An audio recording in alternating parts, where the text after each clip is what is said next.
Monsieur le Président, messieurs les juges, cette dame a été entendue.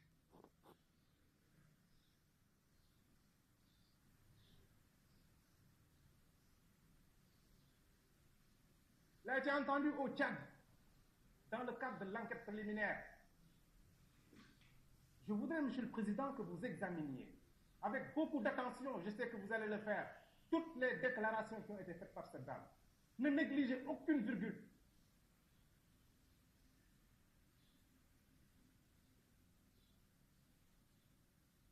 Aucun point virgule. Tout est important dans ces déclarations. Quand elle a comparé ici, à Dakar, devant votre chambre, moi, personnellement, je lui ai posé une question. Madame, est-ce que vous avez dit la vérité lorsque vous avez été interrogée au Tchad? Spontanément, elle a répondu ici que tout ce que j'ai dit au Tchad, c'est ça strictement la vérité. J'ai dit toute la vérité quand j'ai été entendu au Tchad. D'accord? Vous ne vous êtes pas trompé. Vous avez dit la vérité lorsque vous avez été interrogé au Tchad. Elle dit oui, j'ai dit la vérité. Cette vérité, c'est quoi? Elle a raconté les circonstances dans lesquelles, à 2 reprises, elle a été arrêtée. Et parlant de faits de viol, elle a déclaré ceci. Guini Corin, Saleh Younis, et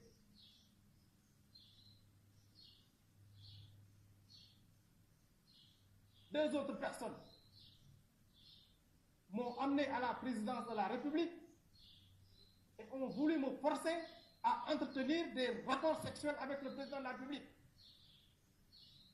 J'ai résisté.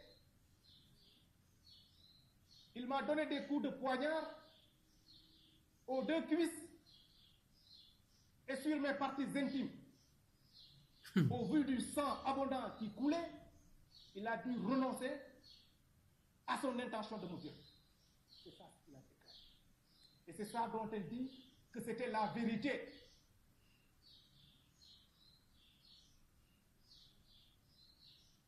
C'était la vérité. Quand elle a comparu ici, par devant votre chambre, Monsieur le Président, elle a fait toute sa déposition. Toute sa déposition. Avec tout le temps qui lui a été imparti. Les questions de la Chambre, des avocats de la partie civile, du parquet général, de la défense. Elle a fait sa déclaration de façon spontanée. Elle n'a jamais déclaré qu'elle a été violée par le président. Jamais. Or, Monsieur le Président, pour une femme, le viol, c'est la pire agression qui puisse exister. La pire chose qui puisse arriver à une femme, c'est d'avoir été violée, surtout dans des conditions aussi brutales.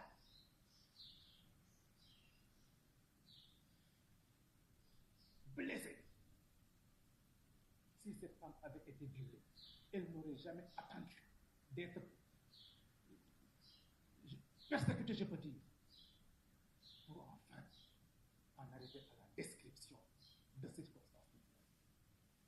Et pourtant, lorsqu'elle prétend que c'est devant les enquêteurs au Tchad qu'elle a dit la vérité, elle n'a jamais soutenu qu'elle a été violée par le président. Maître Ning est revenu tout à l'heure sur les transcrits d'audience. Je ne me lasserai pas d'y revenir encore.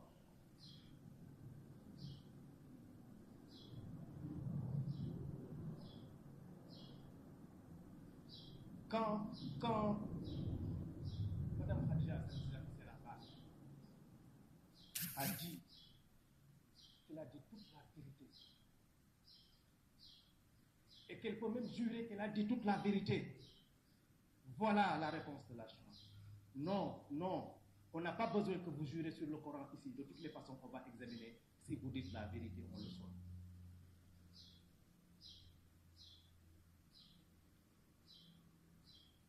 Quels sont les services qu'elle a subis au niveau de la présidence Il ne faut pas qu'elle parte sans nous dire ce qu'elle a subi comme sévice. Elle dit qu'elle a subi beaucoup de sévices. Est-ce qu'elle peut nous dire qu'est-ce qu'on lui a fait? Parce qu'elle dit qu'on lui a mis du courant, on lui a fait ingurgiter de l'eau, on lui a mis également des pneus. Donc, elle n'a qu'à nous expliquer exactement ce qu'on lui a fait faire, parce que la Chambre voudrait savoir exactement et de manière précise ce qu'on lui a fait durant sa détention au niveau de la présidence. Elle n'a qu'à nous expliquer. Ça, c'était des propos.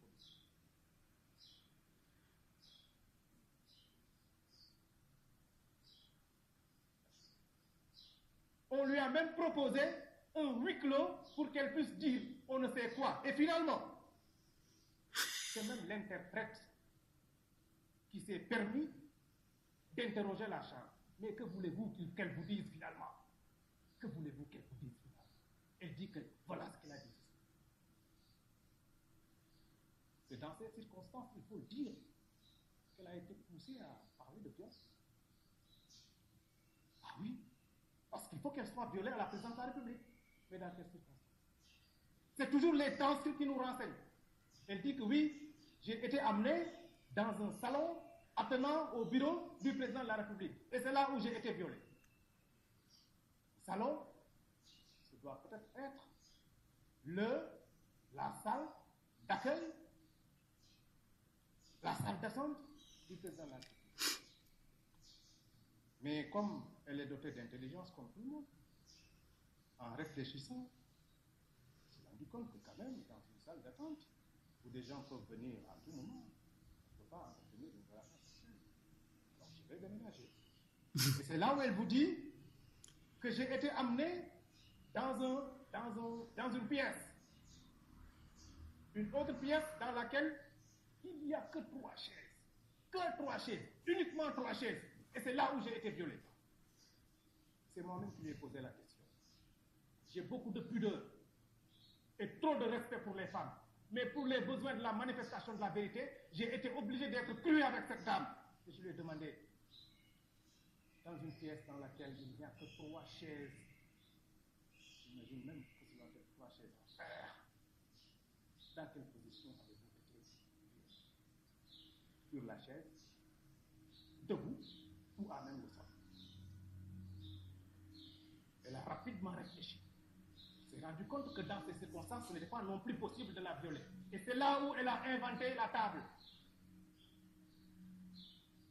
C'est là où elle a inventé la table, dans cette pièce dont elle disait qu'il n'y avait que 3 chaises.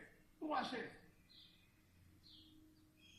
Après avoir expliqué que le président ne l'a jamais violée, après avoir expliqué que c'est les agents de la DDS qui ont voulu le forcer à entretenir des rapports avec le président, après avoir expliqué que ce dernier, après l'avoir poignardé et blessé sur les parties intimes, au vu du sang, a renoncé, elle dit finalement qu'elle a été violée à 4 reprises dans cette pièce et dans cette position. Et on nous parle de la pudeur de cette dame, de la honte de cette dame qui ne pouvait pas au Tchad, auprès des siens, parler de ce qu'elle a vécu. Cette dame